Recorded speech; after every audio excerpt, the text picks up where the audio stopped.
Shabbat Shalom, Nicole. Shabbat Shalom, Lakar. Toda Yah for allowing us to see another Shabbat day. Prayfully, we'll see many more. I have a question.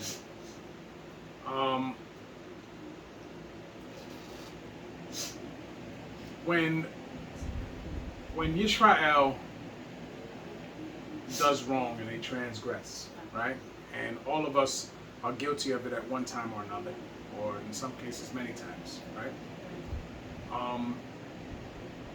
Where does that transgression come from? Desire. That's a good answer, but where does desire come from? Envy. No. Desire does not come from envy. Desire is a individual feeling, right? Where does it come from? Where does the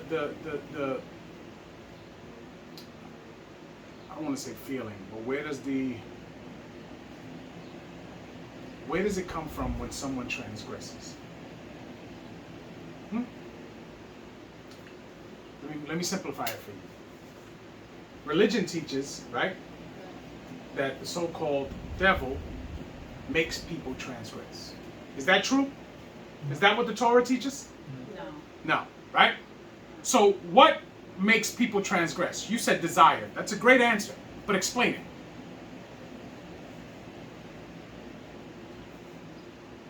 Where does transgression come from? Give me another word that's in the scriptures.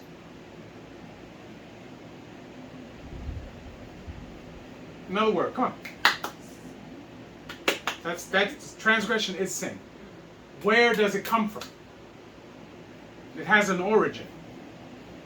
Oh, it says sin will come. No. It has an origin. Where does transgression and sin come from? So it has an origin. Rebellion. All right. Memories here. Turn them on. I know for you it's early. Turn them on. In the situation that we're going to read in a couple of weeks about Balak. Do we remember Balak? Right. The son of Peor? Right. Yeah? Or the son of Zippor, right? Right? Right. He went and got Bil'am, right? Yes. To do what? Curse. To curse B'nai Yisrael, right? Right. Why couldn't he curse B'nai Yisrael? Because he didn't have ball. What? What? Come on. These are things we read all the time. You have 18 years in this. Let's go. You should not forget these things. Because they were blessed by God. There's something that is said in the scriptures that you should remember. These are things that I know when we read it, I tell you don't forget these things. I stop you so that you can put these to memory. 18 years you have. You have 20-something years. Let's go. What was said? What did Bil'am say?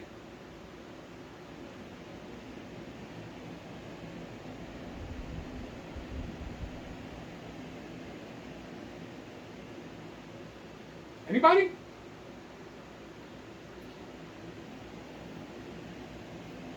No? Can't remember right now because you're not awake and your memory is not where it needs to be. But if I was to ask you what is going on with the gossip at your job, you would be able to recite it to me word for word. That's the problem. That's the problem right there. What he says is that the Most High had not found iniquity in them. Yes? And specifically in Yaakov. Yes? And in Yisrael, right? Yes. So now, what is in a person that fuels transgression? Iniquity. Say it louder. Iniquity. Iniquity. Yes? Iniquity is an individual thing that people have within themselves. That's why we're told to guard our spirits from iniquity. Because once iniquity gets in, it shows itself as transgression. Yes? Yes. Let's give you an example so you understand. We're all familiar with the situation in the garden, or not in the garden, in Bereshit 3. Yes? Yes. Right? We all are in that situation when the Nakash speaks to Kawa. Yes? Yeah. Okay. Let's go to it just so we can get an understanding. It's Bereshit 3. Let me know when everybody's there. All right? I'm going to read it the way that it should be translated so that everyone understands what's clearly going on. Yes? Yes. Everybody has it? Yes. Stop me if you don't understand. Okay? It says, Hallelujah. Hallelujah. Now the Nakash was more prudent than any living one of the field. We understand that, right? But it is not written that way. But we understand that that's what it says. Yes? Which Yahweh Elohim had made. Yes? Right. He, the Nakash, said unto the woman, Yea, hath Adam said, Ye shall not eat of every tree of the garden? We got that part? Yes. Everybody's in agreement? Okay. And then it says, And the woman said unto the Nakash, We may eat of the fruit of the trees of the garden. Stuff. Right? Did he ask her that? No. What did he ask her? He asked her, Paraphrase it. What did he ask her? he said, did Adam tell you? And Adam is who to her? But he is her husband. Yes? But Adam is Elohim to the Nakash also. Yes? Yes. Adam is the Elohim to everything that's on the earth. Right? At this time. Do we agree? Yes. Yes. We know it because in the chapter before, the Most High said he brought all of the things to Adam for him to do what? Name them. Yoel, if you go buy a puppy, right? And you give the puppy its name, who's the puppy's master? Who? And who's his owner? The person who gave him his what? There you go. So you own the puppy, don't you? Yeah. So you are the puppy's boss, aren't you? Yeah. Okay. So now Adam names everything that Yah created on the earth. Yes? Yes. Which in essence is a understanding for us to know that he has what over the people of and the things of the earth? Dominion. Yes? Yes. So now, his wife is part of those things, yes? Yes. So clearly, the Nakash understands that. And he asked her specifically. But he knew that already. What he's doing is fishing for something. And she reveals it to him in the line where she says, we may eat of the fruit of the trees of the garden. Right? Right. Now, there's two things you need to know there from the words that are being rendered here. One is their location, right? Because their location cannot be in the garden. Because she's referring to it as the trees of the garden, which implies that they're not in the garden, right? Yes. Because if they were in the garden, it would say the trees of this garden. Do you understand? People don't talk like that. If you're standing in the garden, you would say the trees of this garden. Yes? Yes. Am I right or wrong? No. And the beginning of the chapter says that the Nakash is more prudent than any of the living ones of the field. The field is not the garden. Yes? Yes. So clearly these are things that is going right over people's heads. So clearly they're not in the garden. Right? The understanding of more people being on earth, we understand that. But we're not going to discuss that here because that's not prudent to what I'm trying to relate to you here. So now, we may eat of the fruit of the trees of the garden. That's all the Nakash needed. Because that line right there revealed what? That she had iniquity in her. That speak up like a man. That she had iniquity. That she had iniquity in her. And he found it. So now, he can use that iniquity that is in her against her. Yes? Yes. Are we paying attention? Yes. Yes? Yes. The next line says, but of the fruit of the trees which is in the midst of the garden, Adam have said, ye, the woman, shall not eat of it, neither shall ye, the woman, touch it, lest ye, the woman, die. Yes? Yes? Now, question. Adam was given this before, right? This command before. Who was with him? When the Most High told him that do not eat of the tree in the midst of the garden, for in the day that you eat of it, you shall die. Who was with Adam that day? This is the easy answer. Don't get scared. Nobody. Nobody. There you go. Just say it. Okay? Stop being scared. Nobody. Yes? So, understanding that nobody was there, because we don't get that anyone else was there in the script. That's the only way she would know what she's saying is because Adam told her that. And that's what he commanded her to do. Yes? Yes.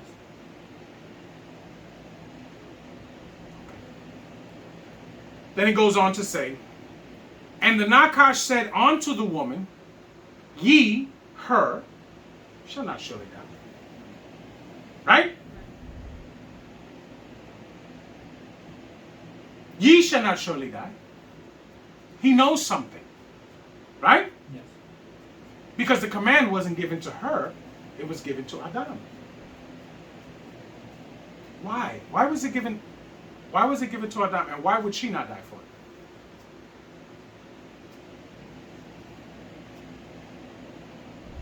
Think, people.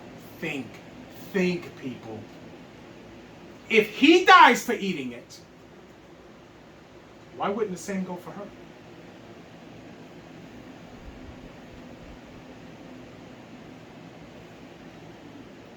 The fact is that he was commanded by Yah, and he was given the punishment for doing what he was told not to do.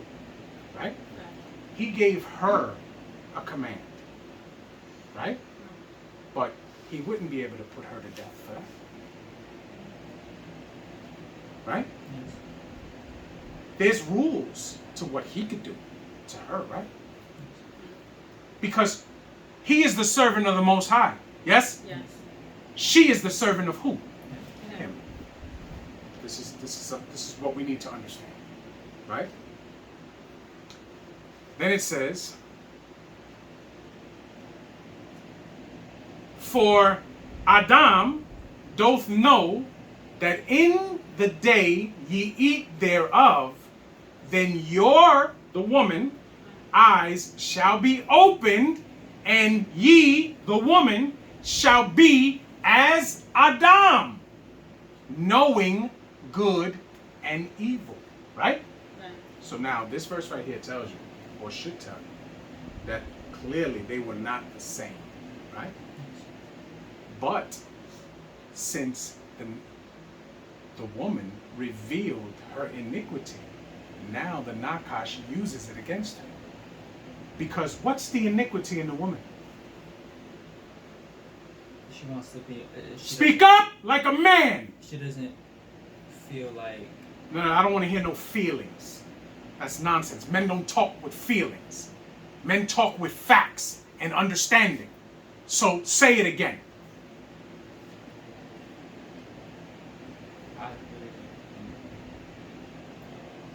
Any of you ladies know what iniquity was in her? What did she want? She wanted to be on the same level. She wanted to be on the same level, so that in essence, what was her iniquity? The thirst for what?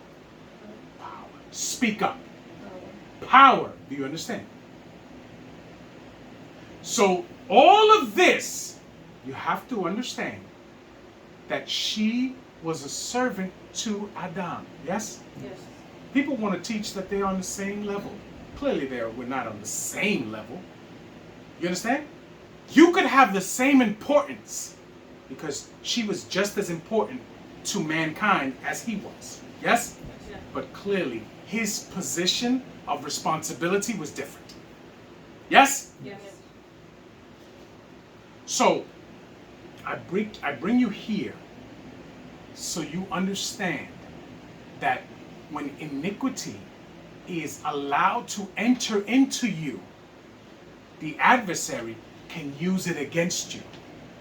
That's why Cain was told, if you do not do right, sin coucheth at your door. Yes? Right. Which in essence is telling you that iniquity is going to live in you.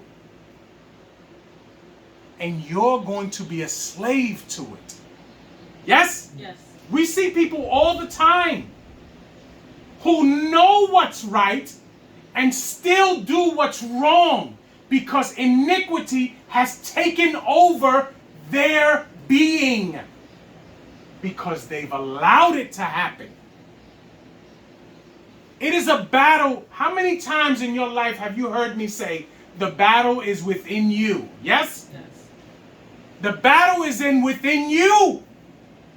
And if you're not every day waking up ready to fight that battle, you're going to lose. You're going to lose. Because we humans are susceptible to iniquity. Why do you think the Most High said, man, the imagination of his mind is wicked from his youth? Yes? Yes. This is a thing that we must constantly fight off. Because once iniquity gets hold of you and it becomes part of you, your movements will be transgressional. Do you understand? Yes.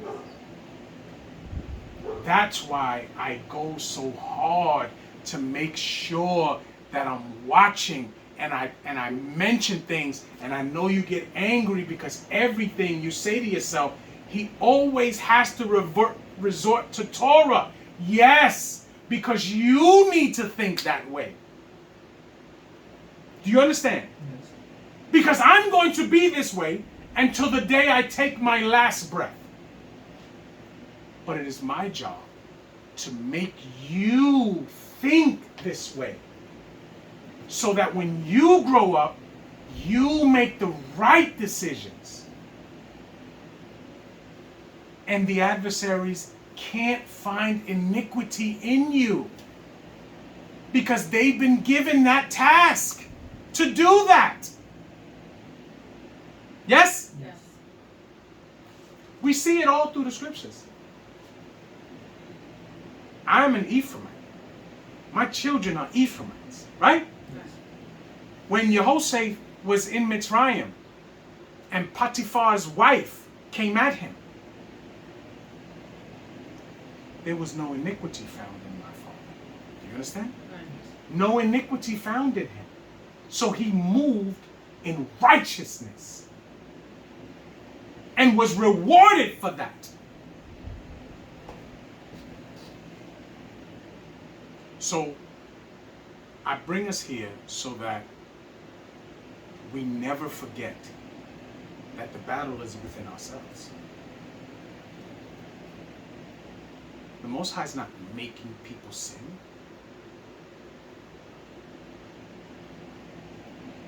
Sin is part of our day-to-day operations because iniquity was found in the beginning. And it is our job to eradicate that from us so that it is not found in us anymore. And then is when Yah can do what? Come on. Come on. What's the word? What's the word? Well. No. Yeah, that too. Oh. But why? Remember, Bilam could not curse them because they Okay. were what? Blessed. Blessed because Yah had not found iniquity in them. Yes? Yes. So we become blessed. Yah can bless us when we no longer harbor iniquity. Do you understand? Yes. Yes? Yes. Speak up as if you understand. Yes? Yes.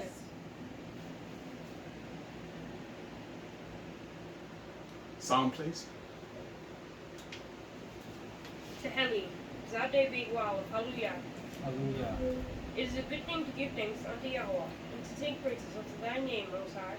To show forth thy loving kindness in the morning, thy faithfulness every night. Upon an instrument of 10 strings, and upon the psalter, upon the harp with a solemn sound. For thou, Yahweh, hast made me glad through thy work. I will triumph in the works of thy hands. O Most High, how great are thy works, for thy thoughts are very deep. A brutish man knoweth not, neither doth the fool understand this. When the wicked spring as the grass, and when all the workers of iniquity do flourish, it is that they should be destroyed forever. But thou, Yahweh, art most high forevermore. For lo thine enemies, O Most High, lo thine enemies shall perish. All the workers of iniquity shall be scattered. Mine horn shall exult like the horn of a unicorn. I shall be anointed with fresh oil. Mine eye also shall see my desire on mine enemies, and mine ears shall hear my desire on the wicked that rise against me. The righteous shall flourish like the palm tree. He shall grow like a cedar in Lebanon.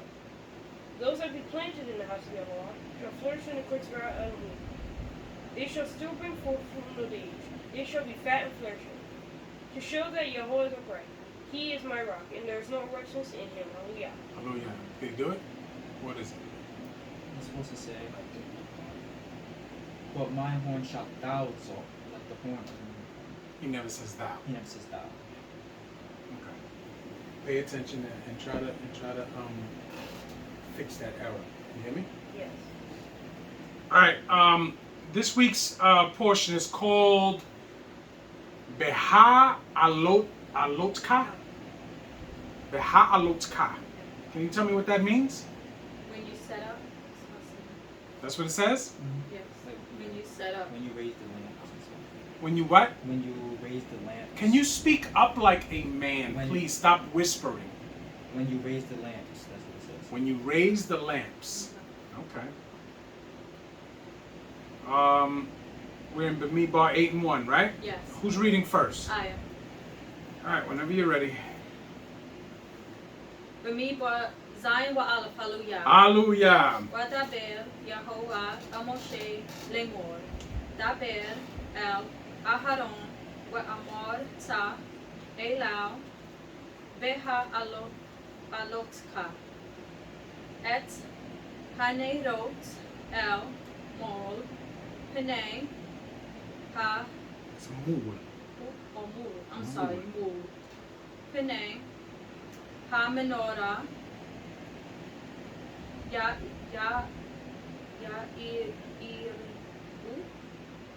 Ya'ir U. Okay. Shabbat. No. Oh, Shibat. I'm sorry. Shibat. Hane Rot. Wayaash. Cain. Haron. El. Mul. Pene. Right. Hamanora. Ha'ela. La. Nido. Te. Oh. Nero. Teha. Okay. Ka'asher. Ziwa. Yehovah. Et Moshe. Hallelujah. Hallelujah. What is Mool? Lighted? Let's see.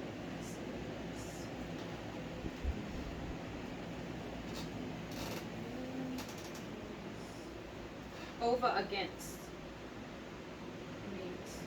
Okay. Wait, I'm sorry. I gotta go No, you're back right. to You're right. It is? Yeah, you're right. Alright.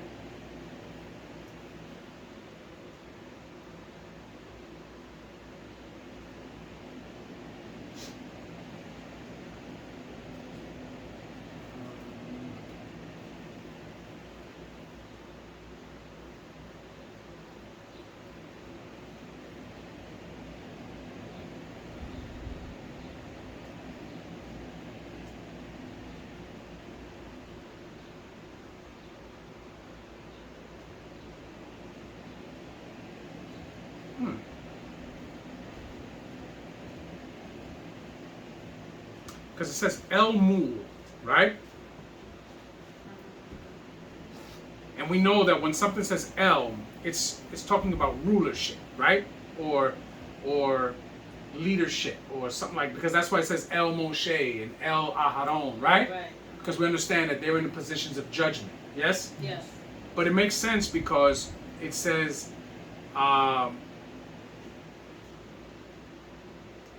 and the 7 lamps shall give light over against the menorah. Yes, so it is ruling the light over it. Makes sense. Okay, I just noticed that. Tamshi. Okay. And Yah spake unto Moshe, saying, Speak unto Aharon, and say unto him, When thou lightest the menorah, the 7 menorahs shall give light over against. Oh no, I said that all wrong. Let me read that again. No, what do you say? Right? That's what you read. That's what it said. Give light over against Right. the menorah. Yes. Okay. The 7 menorahs shall give light over against the menorah. That's why I was confused. That's fine. Read it. Okay. Read it. Read it. Read it. And That's fine. Aharon did so. He lighted the menorah thereof over against the. No, he lighted the lamps Oh over yeah, that's against the why. menorah. That's why I was. Oh, Confused. so you're missing lamps? Right? Should I say lamps or menorahs? No, what I was you say confused lamps. about. Okay, that's what I was asking. Okay. So he lighted the lamps, therefore, over against the menorah, as Yah commanded Moshe. And this work of menorah was a beaten gold. Unto the shaft thereof, unto the flowers thereof, was beaten wood, according unto the pattern which Yah had showed Moshe. So he made the menorah.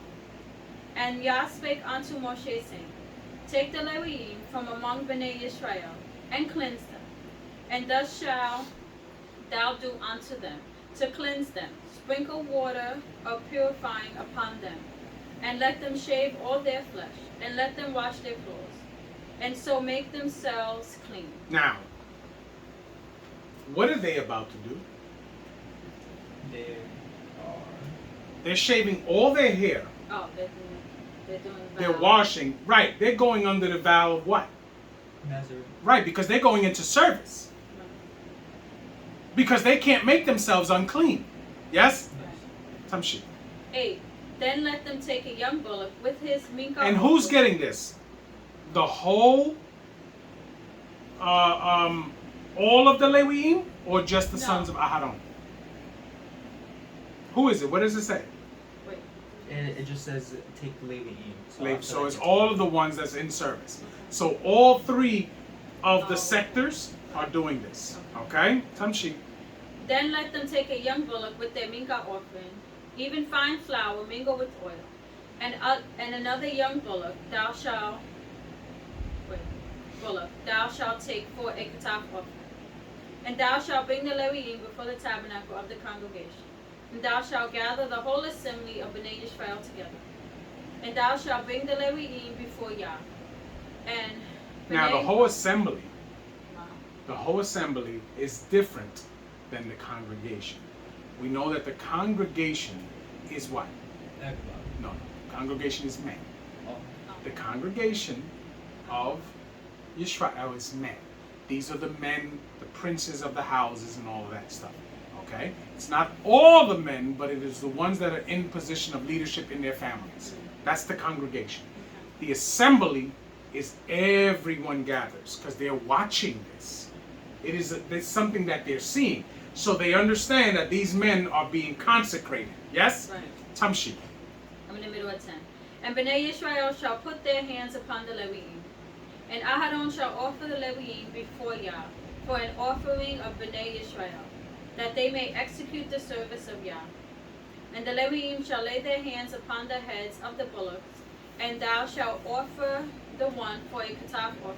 Now we remember that last week they numbered all of these people, Right. right? It's a lot of people, right? So you know that there's a lot of bullocks, right? Tamshi. And the other for an olah offering unto Yah, to make an atonement for the Leviim. And thou shalt set the Leviim before Aharon and before his sons, and offer them for a offering unto Yah. Thus shalt thou separate. When it says they're offering, are the men put on the altar and burned? No, No. So what are they offering? their service. Their service. They're offering their service and their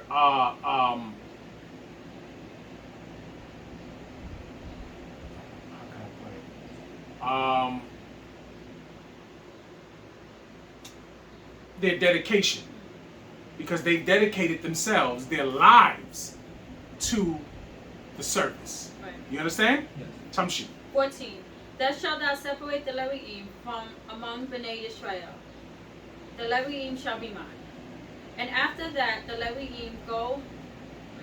And after that shall the Leviim go in to do the service of the tabernacle of the congregation. And thou shalt cleanse them and offer them for an offering. Right. So now they're being offered for an offering. Yes. Right. Now, we understand that this is verbiage that you have to understand that God does not accept human sacrifice. But the fact that they're giving up of something to be in the service and dedicate their lives to serving the Most High is an offering. You understand? Yeah. The same way we offer the calves of our lips, which is prayer, and the actions on how we live our lives, because it's hand in hand, right? Yes. On Yom Kippur, we make an offering, don't we? Yeah. But it is not of animal. It is of supplication and affliction, is it not? Yes. We sit here and we're hungry and we're thirsty for a 24-hour period, yes? Yes. Because we want to be accepted by Yah. Yes? Yes. Tamshi. 16. For they are wholly given unto me from among Bnei Israel, instead of such as every oak in the womb. Right. Instead of all firstborns, yes? Right. Tamshi. Even instead of the firstborn of all Bnei Israel have I taken unto me. For all the firstborn of Bnei Israel are mine, both man and beast. On the day that I smote every firstborn in the land of Mitzrayim, I sanctified them for myself. And I have taken the Leviim for all the firstborn of Bnei Israel. Right. Because remember, in the beginning, we were supposed to be what? A nation. A nation of Kohanim, yes? Yes. Which means all of the firstborns of the house should have been in the service of Yah as Kohanim, yes? Yes. Of all the tribes. Right. So you could have had a Kohen from the tribe of Issachar, a Kohen from the tribe of Ephraim, all of that, yes? Right. But that's not what we wanted. So the Leviim were chosen to do the job. You understand? Yes. Tamshi. 19. And I have given the Leviim as a gift to Aharon and to his sons from among Bnei Israel, to do the service of Bnei Israel in the tabernacle of the congregation, and to make an atonement for Bnei Israel, that there be no plague among Bnei Israel, when Bnei Israel come nigh unto the sanctuary. So now, plague is what? Death. Death. Right? Yes? Yes. Okay. I'm looking at you. Speak. You understand me? Plague is death. Tamshi. 20. And Moshe and Aharon and all the congregation of Bnei Israel. So now, who's all the congregation of Bnei Israel? The men. The princes. Yes. Yes? Yes. Okay. Tamshi. Bnei Israel did to the Leviim according unto all that Yah commanded Moshe concerning the Leviim. So did Bnei Israel unto them. And the Leviim were purified, and they washed their clothes. And Aharon offered them as an offering before Yah. And Aharon made an atonement for them to cleanse them. And after that went the Leviim in to do the service in the tabernacle of the congregation, before Aharon and before his sons, as Yah commanded Moshe. Concerning the Leviim, so did they unto them. And Yah spake unto Moshe, saying, This is it that belongeth unto the Leviim, from 20 and 5 years old and upward. They shall go in to wait upon the service of the tabernacle of the congregation. And from the age of 50 years they shall cease. Right. So now their service is 25 years. Yes? Right. From 25 to 50. That's their service. Tamshi. They shall cease waiting upon the service thereof, and shall serve no more, but shall minister with their brethren in the tabernacle of the congregation, to keep the charge. That's why I always question if these 25 years they do nothing but the service? Are they not having children? Are they doing and it's been explained that they take shifts, right? But to me, the way that it begins, where they have to shave all their hair and be consecrated, would make me kind of second guess that. Are you really doing that? Because remember, if it is the vow of Nazarite, a Nazarite can't make themselves unclean. You understand? Now, is bringing forth children a permissible situation? It could be. You understand? It could be. Because if we go back to the vow of Nazarene, does it ever say that? Does it say that they can't be with their wives? Does not say that. It says that they cannot be unclean by the dead, right? Or drink strong drink or any of that stuff, right? So, okay, so maybe it is the situation where they take shifts. I'm okay with that too. Okay, just to go and procreate and have children. I'm good with that. Tamshi. 26. But we know that making themselves unclean with the dead is not going to happen. Okay. Well, I think they are allowed to have to help to deal with the near kin, but Aharon and the sons cannot. Right? Okay. Tamshi. 26. But shall minister with their brethren in the tabernacle of the congregation to keep the charge, and shall do no service. Thus shall thou do unto the Levite, touching their charge. Hallelujah. Hallelujah. Very, very informative chapter. Who's reading 9? I am. Let's go. Okay, Bimeedbar, Tetwa Aleph. Hallelujah. Hallelujah. Hallelujah. Vaidaber Yahuwah El Moshe Bimeedbar Sinai Bashana Hashenit Litzeit Tam Meretz Mitrayim Bakodesh Harishon Lemor Wayaasu Bnei Israel Et Hapasak Sit up. Speak clearly. Bimoado Be'arba'a Asar Yom Bakodesh Hazeh Bain Ha'arbayim Ta'asu Oto Bimoado Kikau Kupotau Wukau Mishpatau Ta'asu Oto. Hallelujah. Hallelujah. And Yah spake unto Moshe in the wilderness of Sinai, in the first month of the second year after they were come out of the land of Mitzrayim, saying, Let Bnei Israel also keep the Pesach at his appointed season. In the 14th day of this month, at even, ye shall keep it in his appointed season. So this is what, the second month after when they left Mitzrayim? Yes? No, it is the first month of the second year. This is the first month of the second year. Okay, okay. Okay, so this is the second Pesach that they're going, the one after the original one. Yes? Okay, let's go.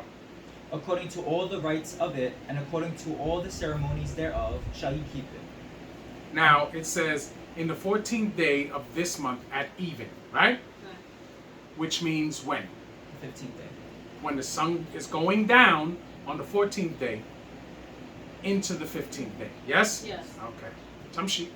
And Moshe spake unto Bnei Israel that they should keep the Pesach. And they kept the Pesach on the 14th day of the first month at even in the wilderness of Sinai, according to all that Yah commanded Moshe, so did Bnei Israel. And there were certain men who were defiled by the dead body of a man, that they could not keep the Pesach on that day. And they came before Moshe and before Aharon on that day. And those men said unto him, We are defiled by the dead body of a man. Wherefore we are kept back, that we may not offer an offering of Yah in his appointed season among Bnei Israel. And Moshe said unto them, Stand still, and I will hear what Yah will command concerning you. So now, these men had the wherewithal to say, we're unclean because of the dead. How are we going to handle this? We cannot offer to Yah being in this state. They understood that. And they go to the man who would give them the answer. because he is in direct connection and communication with Yah. So they go to him and they say, listen, this is the situation. What should we do? Right? Right. And this is what he does. This is what the answer that the Most High gives him. Tamshi. And Yah spake unto Moshe, saying, Speak unto Bnei Israel, saying, If any man of you or of your posterity shall be unclean by reason of a dead body, or being a journey afar off, yet he shall keep the Pesach unto Yah. So now, there's two things that you can miss the Pesach. In the first month of Abib is for two reasons. If you are unclean by the dead, or if you are in a far journey, which means that you can't make it to where they are actually going to keep it in the... Now it's in the wilderness at where they're supposed to do it, at the tent of meeting, right? But when they get in the land, it's in Yerushalayim, as we know, yes? Yes. Because that's the place that 3 times a year all Right. males must appear, yes? Yes. Okay, so now those are the two reasons. Tamshi. 11. The 14th day of the second month at even they shall keep it, and eat it with unleavened bread and bitter herbs. So now, you can keep it the next month, the second month of the year, but you don't keep Kagmatzo. You only keep the first day, when you actually offer the lamb. So the rest of the week, you're not doing what it says, to get leavening out your house, and not to eat leavened bread for the week. You're not doing that. Kagmatzo is only one time a year. You cannot do that again. But the situation in the beginning of the first day, when you actually offer the lamb, you can do that the second month, if one of these two categories you fall under. Yes? Yes. Tamshi. So do you still have to get the lamb on the 10th day and Yeah. You do everything the same up until you roast that lamb, you eat the lamb with the bitter herb and with the matzo, with the sandals on your feet and the staff in your hand. After that, that next morning when you burn the rest of it, it's over. Okay? Because the month before, you're keeping kagmatzo. You just can't partake in the lamb. But the rest of that week, you're not eating leavened bread. You understand? And you have to have had leavening taken out of your house. You have to do that. Tamshi. They shall leave none of it until the morning, nor break any bone of it. According to all the ordinances of the Pesach, they shall keep it. But the man that is clean, and is not in a journey, and forbeareth to keep the Pesach, even the same soul shall be cut off from among his people, because he brought not the offering of Yah in his appointed season. That man shall bear his sin. Yeah. Now, and I know this to be a fact, if there are men who now say, I'm not going to keep it, I could keep it the next one. Is that allowed? No. But people do it. People do it. I know someone in particular that their lives made a 180-degree turn after they made that decision. One year they decided, I'm not going to keep the Pesach in Abib because I got other things that I'm getting ready to do. So I'm going to keep it in the next month. And his life was turned upside down from that moment on. And right now, he is as far from keeping Torah as you could be. And everything he had before that decision is gone. His wife, his children, his sanity is gone. You see how one decision, one moment where you did not guard iniquity from getting in you, can change the course of your life. And I know him personally. And if a stranger shall sojourn among you, and will keep the Pesach unto Yah, according to the ordinance of the Pesach, and according to the manner thereof, so shall he do. Ye shall have one ordinance, both for the stranger and for him that was born in the land. And on the day that the tabernacle was reared up, the cloud covered the tabernacle, namely, the tent of the testimony. And at even there was upon the tabernacle, as it were, the appearance of fire, until the morning. So it was always. The cloud covered it by day, and the appearance of fire by night. And when the cloud was taken up from the tabernacle, then after Bnei Israel Stop. journeyed. You know what? Let me fix that. Because no, his life changed that year when he decided not to keep Yom Kippurim. Because something else was more important at the time in his mind to not keep Yom Kippurim. And his life changed after that. Okay? Time sheet. I'm just going to start all over at 17. And when the cloud was taken up from the tabernacle, then after Bnei Israel journeyed, and in the place where the cloud abode, there Bnei Israel pitched their tents. At the commandment of Yah, Bnei Israel journeyed, and at the commandment of Yah they pitched. As long as the cloud abode upon the tabernacle, they ceased or rested. Not yet. They rested in their tents. Mm-hmm. And when the cloud tarried long upon the tabernacle many days, then Bnei Israel kept the charge of Yah and journeyed not. And so it was, when the cloud was a few days upon the tabernacle, according to the commandment of Yah they abode in their tents, and according to the commandment of Yah they journeyed. And so it was, when the cloud abode from evening unto morning, and that the cloud was taken up in the morning, then they journeyed. Whether it was by day or by night that the cloud was taken up, they journeyed. Or whether it were 2 days, or a month, or a year. Now, we know what the cloud by day and fire by night is, right? Yes. What is that? That's section of Yah. Or what is it? Remember what happens in there. Right? Oh, right. When the cloud descends, right? Moshe goes in, and Yah communicates with him, yes? Yes. And when it had risen up, they move, yes? Yes. But all of that time it's there, right? It is protection for them, yes? Yes. But what is the cloud? Is Yah in the cloud? It's the Malachim. Isn't it the Malachim? It is, yes. Right. Or it's a malach. Right. The cloud is a malach, yes? Yes. Because remember what it says. The Most High sends a malach, right? And when Otto was following them, the cloud was behind them, yes? To make separation between Otto and his people and Bnei Israel. But after that situation was done, now the malach is where? In the front, yes? Yes. And when the Most High says that he is in the cloud, because the Most High says, I'm in the cloud, right? What do you mean by that?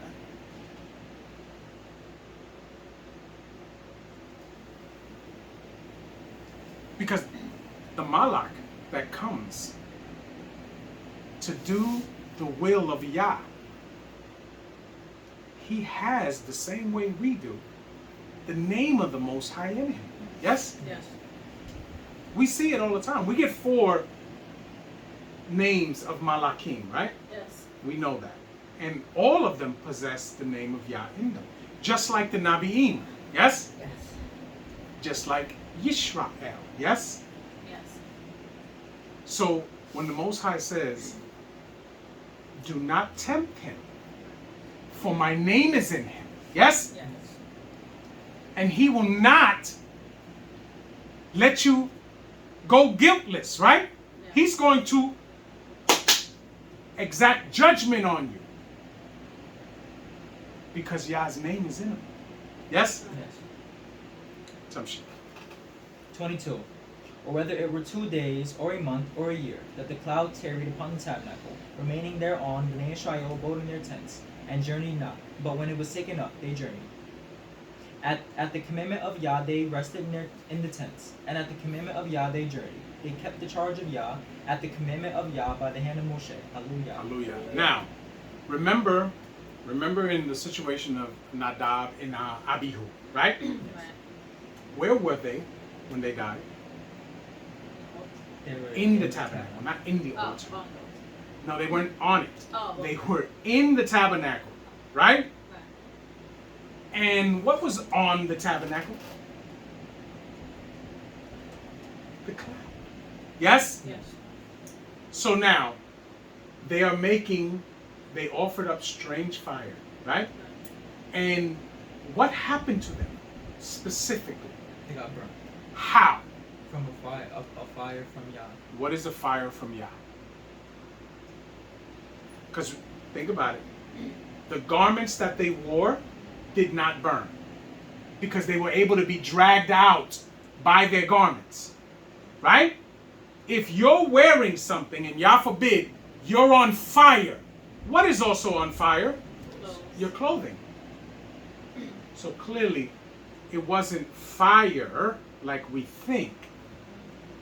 What is in a cloud, Yoeli, that you don't like, that makes noise? Rain. No.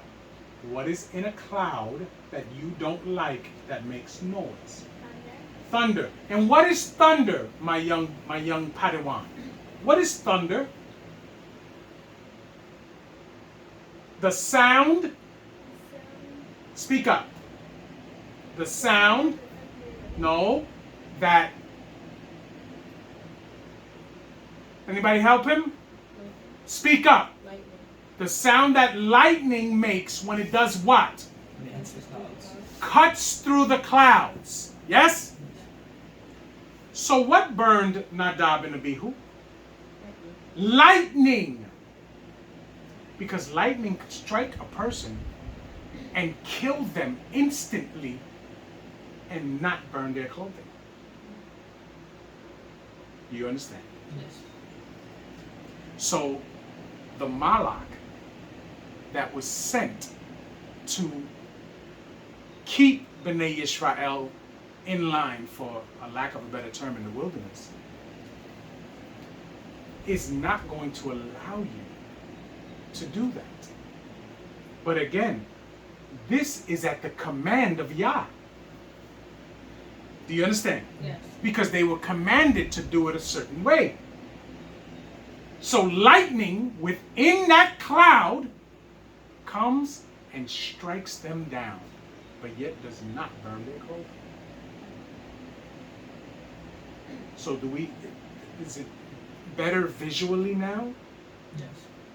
And their cousins were called to drag them out by their clothing. Yes? Yes. But they were clearly burnt already inside their clothing. Yes? Yes. See, when you begin to visualize, these scriptures become alive to you. Because most people, when they read stuff, especially when these are people that are not in their mind willing to fear Yah and keep commandments, these words don't come alive to them. That's why when you hear somebody read something, they're just words on the page. To them, it means nothing. But those of us who have chosen Yah, we are given the actual life of these words. That's why it tells you the secret things belong to Yah. But that which is revealed belongs to us and our sons. Yes? Yes. But under the condition that we are fearing Yah and keeping His commandments. Right. Yes? Yes. Who's reading 10? I'll read it. You gonna read it? Okay. We have 2 more chapters, right? Yes. We have to 12, Yes. 12 and the end of 12, whatever the end of 12 is. All right. So let's go. Bimeedbar, Yod Ra'aleph, hallelujah. Hallelujah. I'm just English? Yeah. Yeah, go ahead. And Yah spake unto Moshe, saying, Make thee 2 trumpets of silver, of a whole piece shalt thou make them, that thou mayest use them for the calling of the assembly, and for the journeying of the camps. And when they shall blow with them, all the assembly shall assemble themselves to thee at the door of the tabernacle of the congregation. So now we understand that there's over 1.5 million people.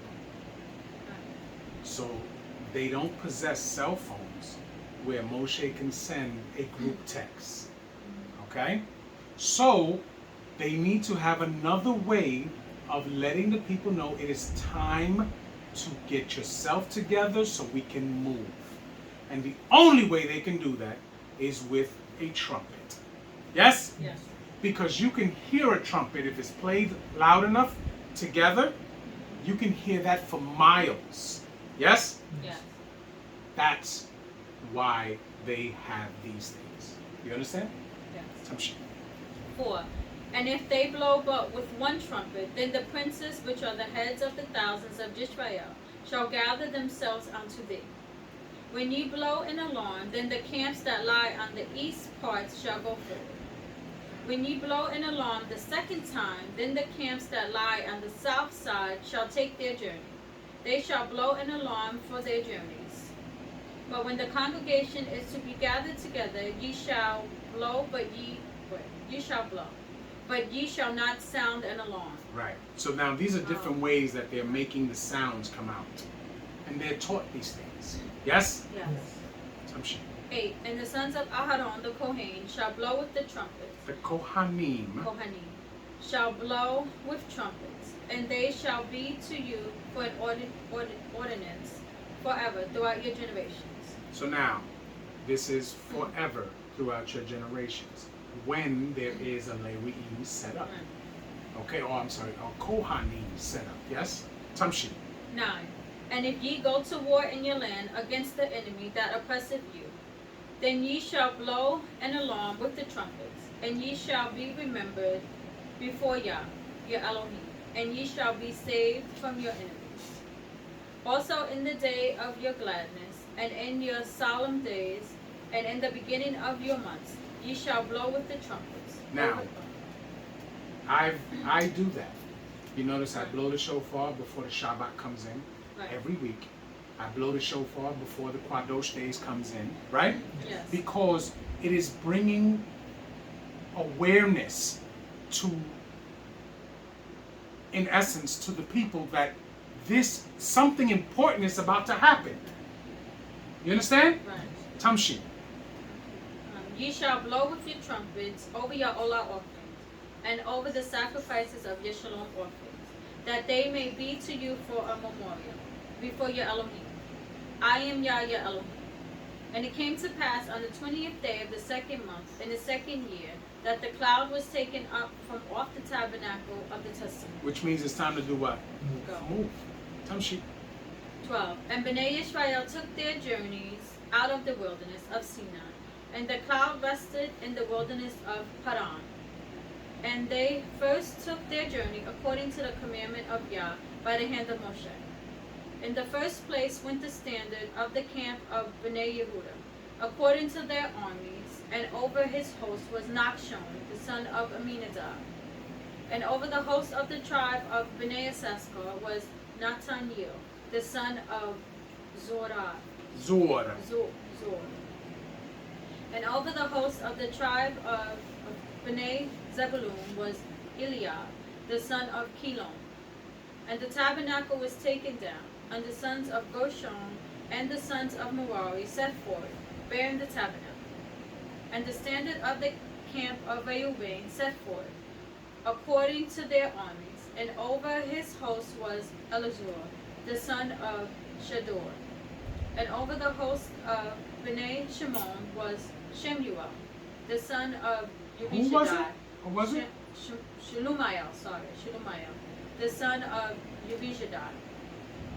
And over the host of Bnei Gad was Elisah, the son of Deuel. And the Kohathi set forward, bearing the sanctuary. And the other did set up the tabernacle against they came. What? Yeah. What happened? No, go ahead. No, go ahead. Okay. Go ahead. And the standard of the camp of Bnei Ephraim set forth, according to their armies. And over his host was Elishama, the son of Amihud. And over the host of the tribe of Manasseh was Gamaliel. What? Gamaliel. Gamaliel, There you go. the son of Pedazor.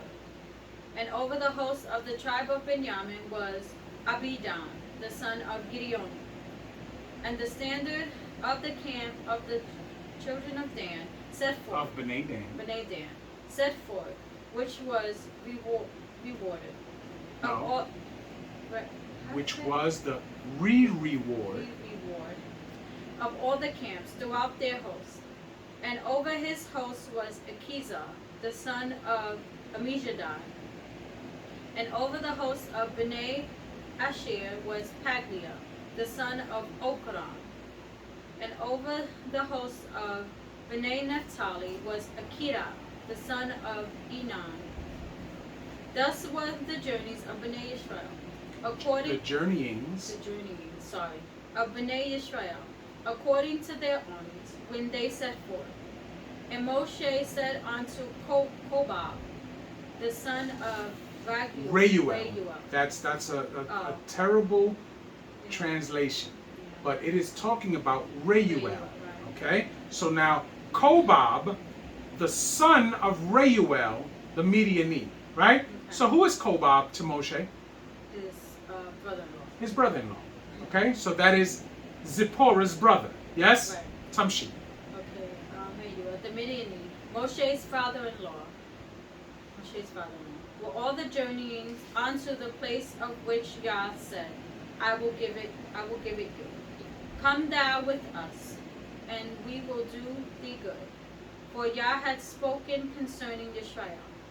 And he said unto him, I will not go, but I will depart to my own land, and to my kindred.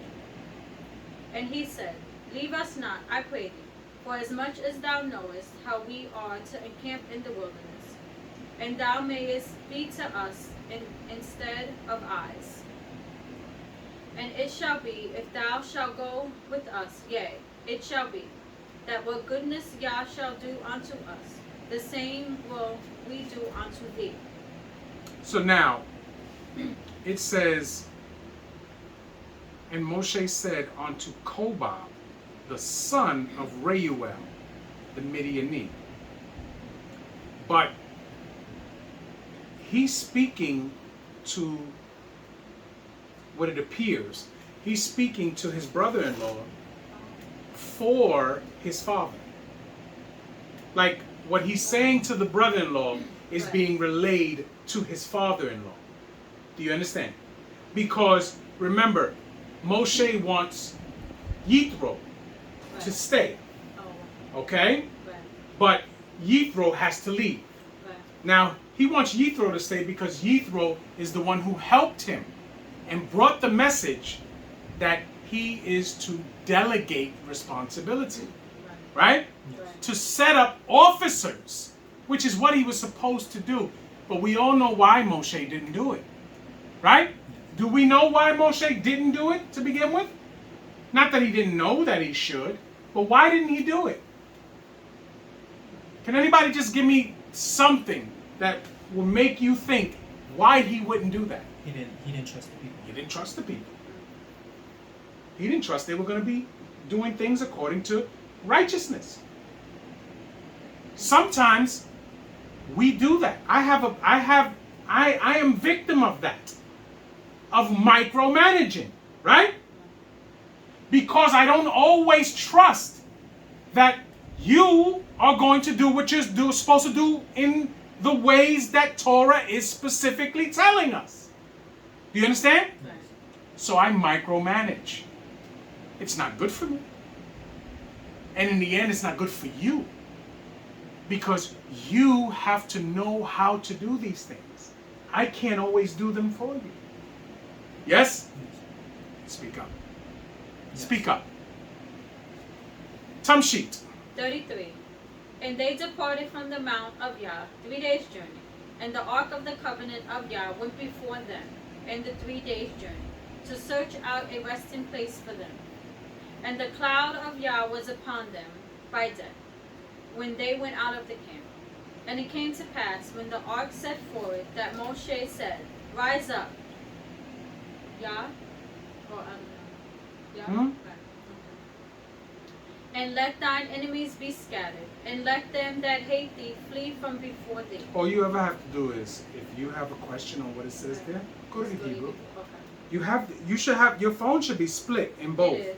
Yeah, so go to the Hebrew. You can see what's there. You know how to read Yes, Hebrew. you are, right. Tamshit. 36. And when it rested, he said, Return, O Yah, unto the many thousands of Yisrael. Hallelujah. Hallelujah. Who's reading 11? I am. Y'all can read it. No, you can just go through it. Okay, Bimeedbar, Yod, Aleph wa Aleph, Hallelujah. Hallelujah. And when the people complained, it displeased Yah. And Yah heard it, and his anger was kindled. And the fire of Yah burnt among them, and consumed them that were in the uttermost parts of the camp. And the people cried unto Moshe. So now, let's be specific here. It said, and when the people complained, right, which murmured, right, it displeased Yah, and Yah heard it. Yes? Yeah. How did Yah hear it? The Malach is Remember, he cloud. placed the Malach there. The Malach is watching all of this at the command of Yah. Watching all of this because it's the closest. He's right there in the cloud. Yes? Yes. And his anger was kindled, and the fire of Yah burnt among them and consumed them, right? Yes. So now, action is being taken, yes? Right. Because remember, Yah told them, warned them, do not tempt him, yes? Yes. Because my command is in him. Do you understand? Yes.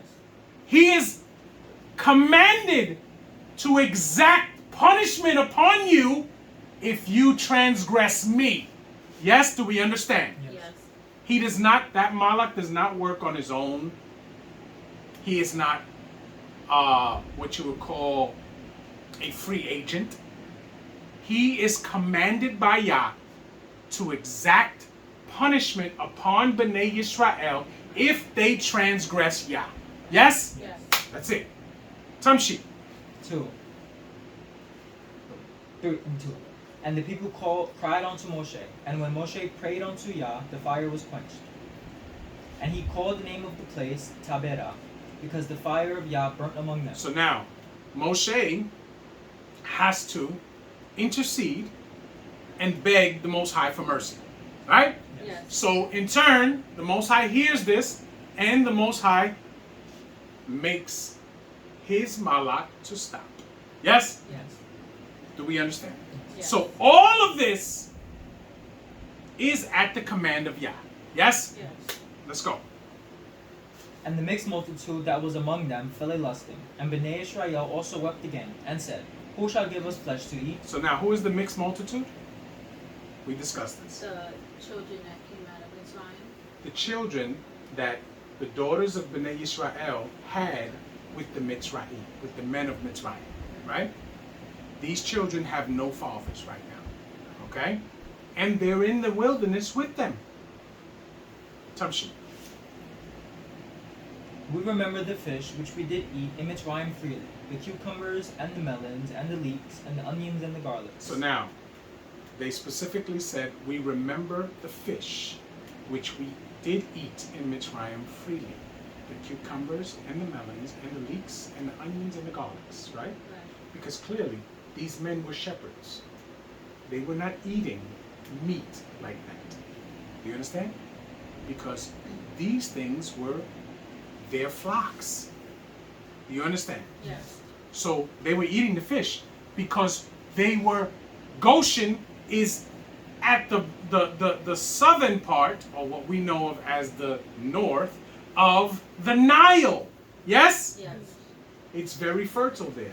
They have a lot of fish, they grow vegetation, so they had an abundance of things that they ate as far as fish and growth of the earth. So now they're complaining because they don't have that now. They're in the wilderness. They have to wait every morning for the manna. Yes? Yes. But look, they're crying for flesh. Because remember, flesh is different than meat. Because fish have flesh, don't they? So this is what happens. Tamshi. But now our soul is dried away. There is nothing at all beside this manna before our eyes. And the manna was as coriander seed, and the color thereof was as the color of bdellium. Bdellium. Now, look at what these people say. Instead of being happy and praising Yah for the never waking up in the morning and not having the manna be there, except for Shabbat, as we know. But double comes on Shishi. They're not happy about that.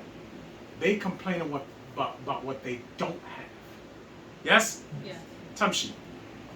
And the people went about, and gathered it, and ground it in mills, or beat it in a mortar, and baked it in pans, and made cakes of it. And the taste of it was as the taste of fresh oil.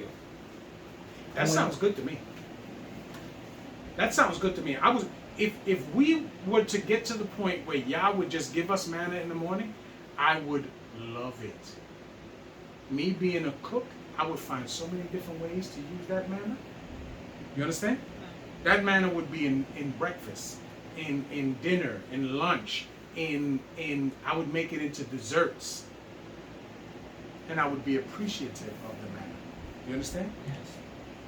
Because Yah didn't have to give us anything. Tamshi. And when the dew fell upon the camp in the night, the manna fell upon it.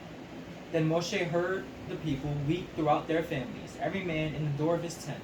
And the anger of Yah was kindled greatly. Moshe was also displeased. Of course. Because they're sitting there and they're complaining. Oh man, we gotta eat this manna again? Starve, don't eat nothing. Don't eat nothing. Tamshi. And Moshe said unto Yah, Wherefore hast thou afflicted thy servant? And wherefore have I not found favor in thy sight, that thou layest the burden of all this people upon me? Now, listen to what Moshe asks. What did I do to deserve to lead this rebellious people through the wilderness? You could tell that Moshe's frustration level is growing. It's growing. And he has to, at this point, should be guarding it, because it is not clearly iniquity is starting to creep its way in. We're going to see that when he does not do what Yah says to do, and he does not glorify the name of Yah before the people. Yes? Remember what Kawa did. We may eat of the trees, of the fruit of the trees, right? She should not have put herself in that situation. Tamshi. Have I conceived all this people? Have I begotten them, that thou shouldest say unto me, Carry them in thy bosom, as a nursing father beareth the sucking child, unto the land which thou swearest unto their fathers? So look at what he's asking. Are they my children? Did I raise them to be this way? Did I raise them? Just think of the relationship that he must have with the Most High to even feel like he could talk like this.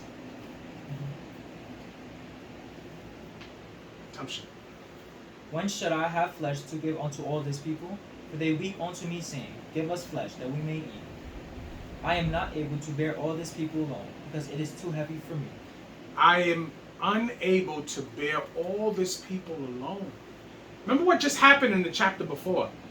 His support team is gone. Right? Yes. His support team is gone. Yithro was who he leaned on. He doesn't even lean on Aharon, because Aharon already showed him in the situation of the calf. Yes? So he feels all alone right now. Tamshi. And if thou deal thus with me, kill me, I pray thee, out of hand. And if I have found favor in thy sight, if I have, not and. if I have found favor in thy sight, and let me not see my wretchedness. And Yah said unto Moshe, Gather unto me 70 men of the elders of Israel, whom thou knowest to be the elders of the people, and officers over them, and bring them unto the tabernacle of the congregation, that they may stand there with thee. And I will come down and talk with thee there, and I will take the rock which is upon thee, and will put it upon them, and they shall bear the burden of the people. Which is upon who? Which is upon thee. Thee. Did you say me? No, it's a thee. Okay. Which is the ruach that's upon Moshe. Yes? Tamshi. And will put it upon them. Which means what? That Moshe is now going to have men who move properly in positions of leadership. Yes? Tamshi.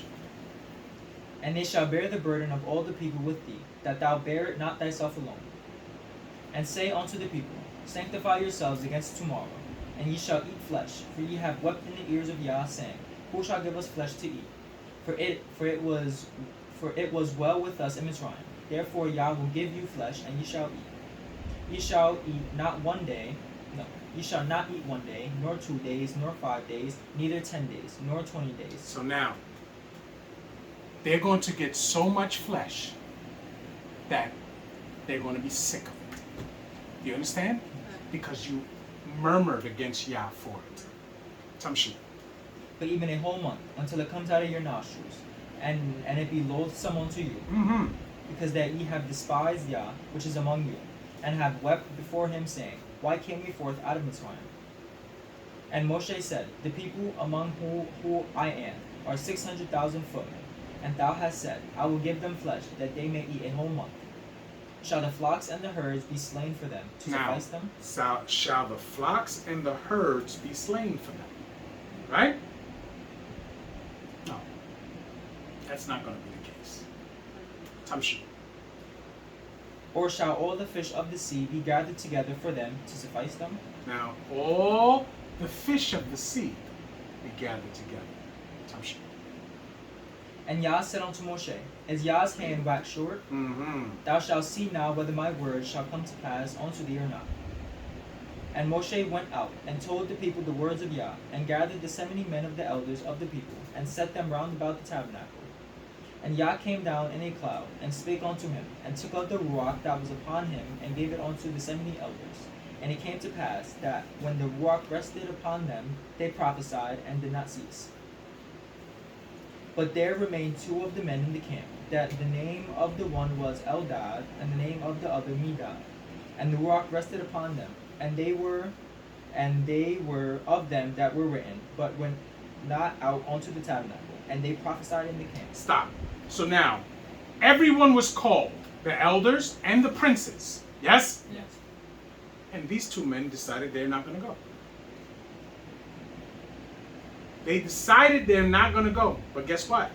They were still counted as the princes. And the Ruach was upon them as well. And they were prophesying in the camp. Yes? Yes. Tamshi. And there ran a young man, and told Moshe, and said, Eldad and Medad do prophesy in the camp. And Yehoshua the son of Nun, the servant of Moshe, one of his young men, answered and said, My Adon Moshe, forbid them. And Moshe said unto him, Enviest thou for my sake? Now, enviest thou for my sake? Did you hear what he said? Yehoshua tells Moshe, says, Moshe, forbid them to do something about that. Let me know. Give me the word. Right? I'll go handle them. And Moshe says, you envy them for my sake? This is not me. I didn't put the ruach on them. This was Yah's doing. Tamshi. What Elohim, that all Yah's people were Nabis, and Nabi'im. Did you say Nabi'im. Nabis?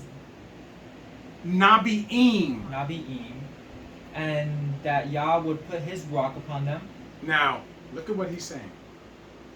Moshe says, Yah intended for all of the men of Yisrael to be Nabi'im. Yes? Yes. Tamshi. And Moshe gat him into the camp, and he and the elders of Israel. And there went forth a wind from Yah, and brought quails from the sea, and let them fall by the camp, as it were a day's journey on this side, and as it were a day's journey on the other side, round about the camp, and as it were 2 cubits high upon the face of Aretz. Stop. Remember, when the people initially complained, they complained about fish. Yes? They never said anything about animals. Because clearly they weren't eating animals. So they complained about fish. When Moshe speaks to the Most High, he says, should we slay the flocks and give it to them? Or should you take all the fish from the sea and give it to them, right? And the Most High says, is something too big for me to do? Right? And then he turns and he makes a wind come. and it says that the quails are brought from where? See. The sea. Do quails live in the sea? No. What is a quail? The bird. A bird. Yes? A bird. So where do birds live? Or where do birds move around? In the air. In the air, yes? So, could this be talking about birds? No. This is talking about what? Fish. Fish. Fish. So, there were fish taken up out of the sea and brought to them for them to eat. 32. And the people stood up all that day and all that night and all the next day, and they gathered the quails. He that gathered least gathered 10 homers. Oh wait, homers or homers? Omers. Homers. And they spread them all abroad for themselves round about the camp.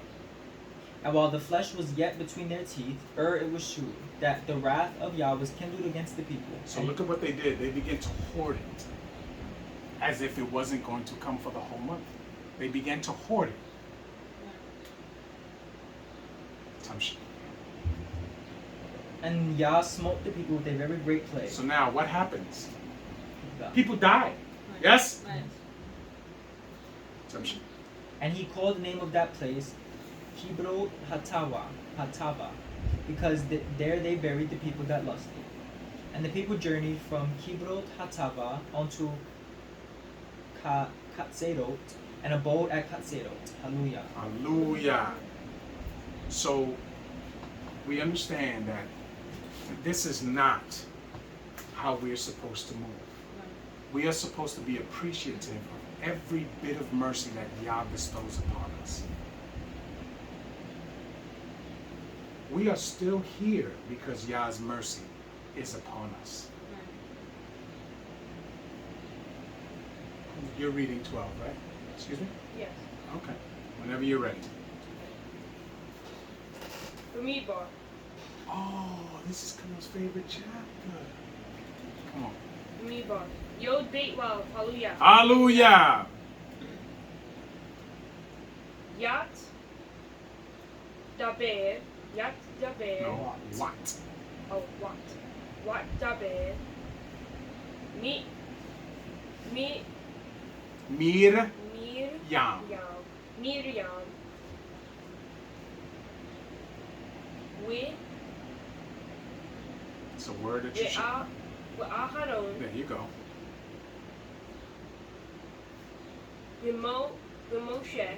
Moshe. Mm-hmm.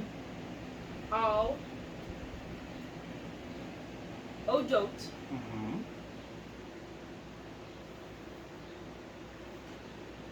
Haisha. Mm-hmm.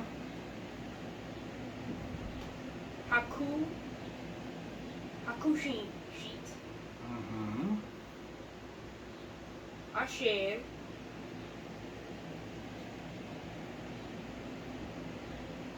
Lakak. Like quack. Lakwak. Oh.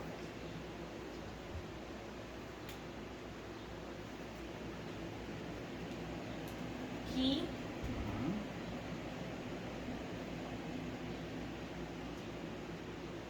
Isha. Mm-hmm. Kushit. Kushit. Lakwak. Quack. There you go.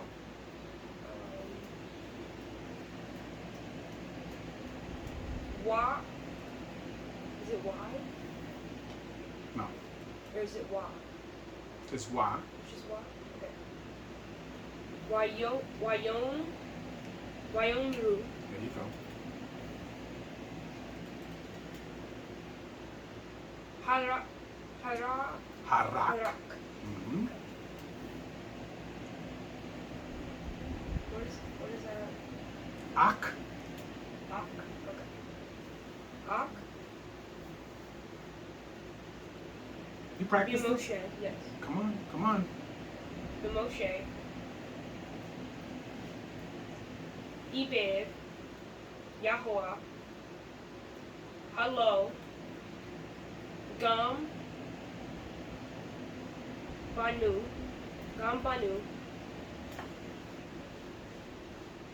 Diber. Mm-hmm. Ya. No. Wa. Wayish. Ma. Wayishma. Yahweh. Mm-hmm.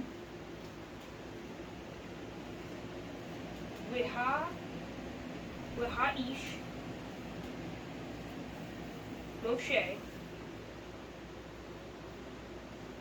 How do you say that? Na. Oh, they don't have no vowels on that There's one, no right? vowel in What is it? Khalil, what would that word be? Anu? I don't know the rule for that if there's no vowel into it. Anu. Let me see what the word is. Hold on one second. Let me just see what the word is. Then I can maybe figure it out.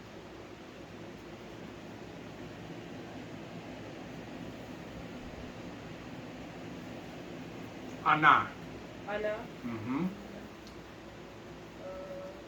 Ana. Mi'ud. Me'od. Mi'od. Mikul. Mikol. Oh, Mikul. You didn't practice. Kol. You didn't practice enough. Not enough. Not enough, because these is not hard words. Tamshi. Ha'adam. Mm-hmm.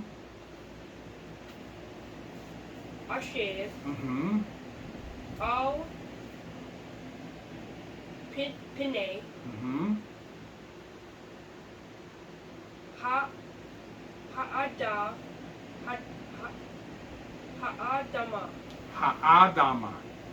Right. Hallelujah. Hallelujah. Not as good as last week. You need to practice more. Tamshi.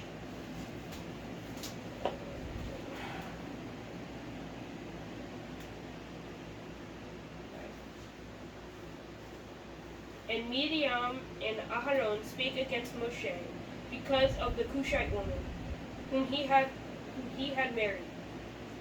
For he had married a Cushite woman. Stop. Now, there's an argument in Yisrael. Are they talking about Zipporah? Yes? And I understand both arguments, because the people that really argue that it is Zipporah don't go into secular history, right? But in secular history, we're told that before Moshe even goes back to Mitzrayim, he lives like 40 years as king of Cush. And there was he takes on the wife of the past king, but he never deals with her because it would be adultery. Yes? Yes. And that is what I believe they're speaking about. Okay? But the argument on the other side is that Midian, right, was what Cush, the people of Cush, were called, the Midianites that lived in Cush, which was Yithro, were all called Cushi because the land was Cush. You understand? Even though they were Midianite. Yes? So it's like us being Yisrael, right? But we were born and raised where? In the United States. Right. So when someone talks about us, they will classify us as what? Americans, right? Right. Now clearly we're not. So I understand that argument. It doesn't change the story here. Do you understand? Tamshi. 2. And they said, Hath Yah indeed spoken only by Moshe? Hath he not spoken also by us? And Yah heard it. Now the man Moshe was very meek, above all the men which were upon the face of Hades. So now when it says the man Moshe was very meek, what does meek mean? No. In the context of what we just read. Okay? Remember, we're reading, they're making a claim that Moshe did what?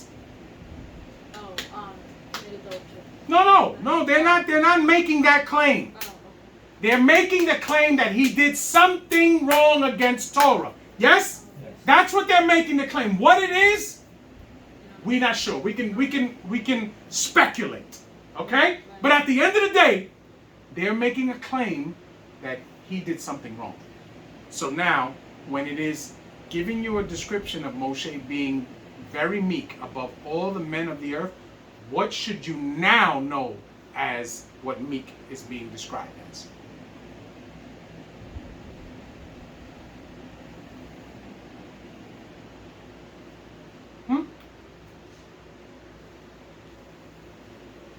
Moshe, the word meek there means diligent servant.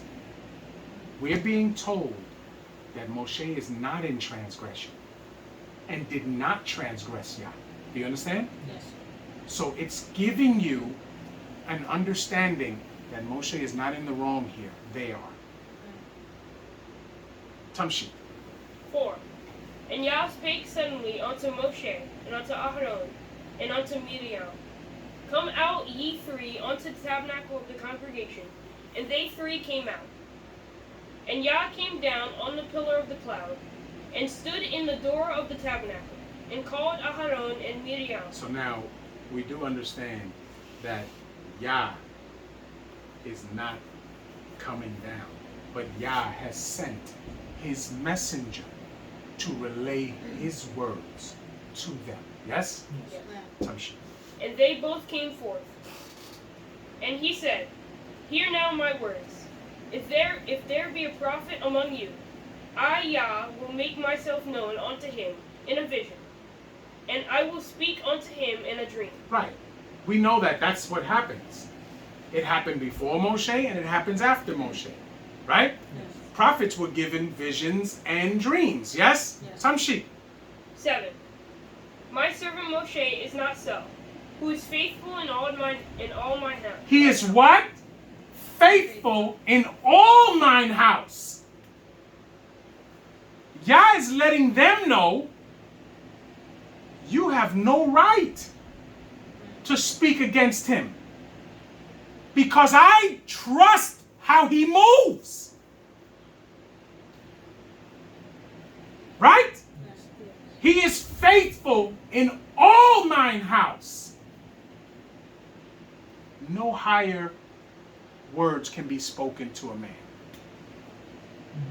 or of a man. Yes? Yes. Tamshi. 8. With him will I speak mouth to mouth, even apparently, and not in dark speeches. And the similitude of Yah shall he behold. Shall he behold? Hold up. See, he's got to see things. Do you understand? Right. Now, he does not specifically see Yah, but remember, there's going to come a time, it hasn't happened yet, when he asks to see Yah. Now, we understand that he's asking for something specific, and Yah gives him something specific. Yes? Yes. Tamshi. Wherefore then were ye not afraid to speak against my servant Moshe? Wherefore ye then were not afraid to speak against my servant Moshe. That's like saying the audacity. It's the audacity for me. Tamshi. 9. And the anger of Yah was kindled against them, and he departed. And the cloud departed from off the tabernacle, and behold, Miriam became leprous. So now stop. Why was Miriam punished and it doesn't say Aaron was punished?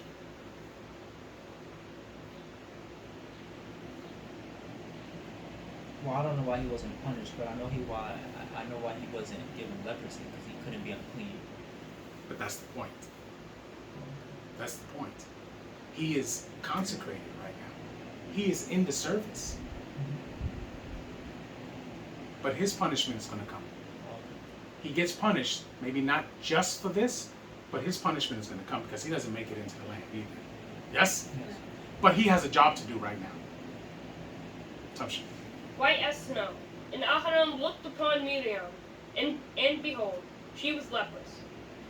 And Aharon said unto Moshe, Alas, my Adonai? What does this say? No, it's my Adon. My Adon, okay. Mm-hmm. Alas, my Adon, I beseech thee, lay not the sin upon us, wherein we have done foolishly, and wherein we have sinned. Because he's talking to Moshe. Right. He's talking to Moshe. Tamshi. 12. Let her not be as one dead, of whom the flesh is half consumed, when he cometh out of his mother's womb. And Moshe cried unto Yah, saying, Heal her now, O Elohim, I beseech thee. And Yah said unto Moshe, If her father had but spit in her face, should she not be ashamed 7 days? Let her be shut out of the camp 7 days, and after that let her be received in again. So look at what the Most High says to him. If she would have transgressed her father, and he had spit in her face, wouldn't she have to live out her punishment? Yeah. So let her deal with her 7 days outside the camp. Let her rethink herself. You understand? Yes. So that when she comes back, she'll know better next time. You understand? Yes. Tamshi. 15. And Miriam was shut out from the camp 7 days, and the people journeyed not till Miriam was brought in again. And afterward the people removed from Hazerot. Hazerot. Okay. And pitched in the wilderness of Paran. Hallelujah. Hallelujah. So, you have any questions there? Huh? I have a question. Sure. When we were saying how the Mitzrayim married the Israelite woman and had babies by them, where did they live separate, the men from the women? Because you know what I mean? Like, did they live with their families, or did they live in Mitzrayim and the women live in Goshen? No, see, you're thinking again, when we say Mitzrayim, right? These are not all of the people from that man of Mitzrayim. Remember, the land was called Mitzrayim. Oh, okay. So all of those other nations that were other than okay. Bnei Yisrael were classified as the Mitzrayim because they all lived there. Oh, okay. They didn't necessarily have to be from what we know of as the Nubians, which took over after the Hyksos. Yes? Yes. So remember, the Hyksos were Shemitic people, but the scripture still called them Mitzrayim. Yes? It's because of the landmass. Okay? So now whatever other nations they were mingling with, sure, those men were coming and they were living in Goshen. They were, I understand. look, we hear about when it says the people that you take in that become as homeborn. You understand? Same thing. They were, intermingling like that. Right. I have a question too. Yes. So when they said that, how do I ask this? So they killed all the men in Mitzrayim, right? Because that's how war goes. They killed all the men of the nation that ran Mitzrayim at the time. You understand? Yes. So those were the Nubians, as we know. Yes. The ones that were the same people as Pardo. Yes. Because And- all those other nations there were considered Mitzrayim. Okay. And remember when it said that, like, even whoever. Oh, you know what? Then chose I to shouldn't put- have said that their fathers were dead, because their fathers could have been there too, if the other nations were married onto the daughters of Bnei Yisrael. You Okay, understand? so I should have said that. so the specifically. daughters of Bnei Israel were not necessarily married to the Nubians. No. Okay, no, so no. So I'm just that. And, All of and them I'm glad died. you asked that question, because now I made specific. All the other nations that were round about in Mitzrayim, they were marrying the daughters of Bnei Israel, and they were having children. So when they left out, those men left out with them. You understand? Right. Okay. Yeah, because I was confused because like. Yeah, it said I that- shouldn't have said that. You're right. I shouldn't have said that. Nah, it wasn't because of that. It's because when they chose to put the blood on the doorpost, they said whoever chose Yes, to do that. and because so, like, those if the men, did those men were Yeah. married to the daughters of Yisrael, and they had houses and they had, families and all of that. So they did it too. So clearly it is right. I was wrong. I misspoke. Okay. This is the last chapter? Any Done. other questions? All right. With that being said, did you get an understanding? Yes. Yes. That's the key. Okay. All right. So we'll break now.